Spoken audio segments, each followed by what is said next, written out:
Oke teman-teman, di video kali ini saya akan coba bagikan tutorial bagaimana cara mengirim foto dalam bentuk dokumen di WhatsApp ya. Sebelum lanjut ke tutorialnya, jangan lupa di subscribe dan nyalakan lonceng notifikasinya agar kalian tidak tertinggal video-video terupdate dan juga terbaru dari channel ini. Oke deh, langsung aja kita masuk ke videonya. Selain video ini, teman-teman juga bisa tonton video saya yang lain, yaitu tutorial bagaimana cara mengaktifkan pratinjau tautan WhatsApp. Dan untuk videonya kalian bisa tonton, klik di pojok kanan atas ini ya. Oke, lanjut aja. Di sini kita masuk ke tutorialnya ya. Jadi untuk mengirimkan foto dalam bentuk dokumen di aplikasi WhatsApp, kita bisa melakukan dengan beberapa langkah ya.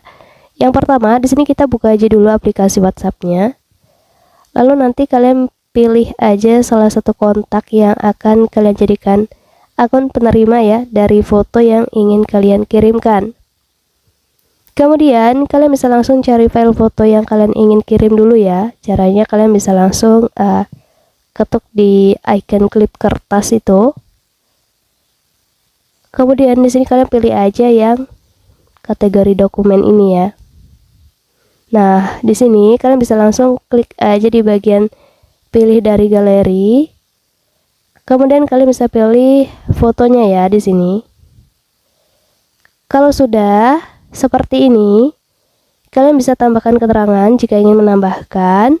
Kalau tidak, kalian lewati. Kalian bisa langsung pilih aja tombol kirim yang ada di bawah ini. Oke, selesai, dan foto dalam bentuk dokumen di WhatsApp-nya sudah berhasil terkirim ya. Jadi memang banyak sekali pengguna WhatsApp itu menggunakan cara ini supaya nanti kualitas foto atau kualitas foto yang mereka kirimkan itu tidak akan berkurang ya. Karena kalau kita mengirim versi dokumen seperti ini, di sini kita itu dapat berbagi dalam format yang kurang terkompresi. Jadi membuat cara ini banyak sekali disukai daripada berbagi foto secara langsung ya dalam format pesan. Mungkin cukup untuk tutorialnya, semoga bermanfaat. Selamat mencoba.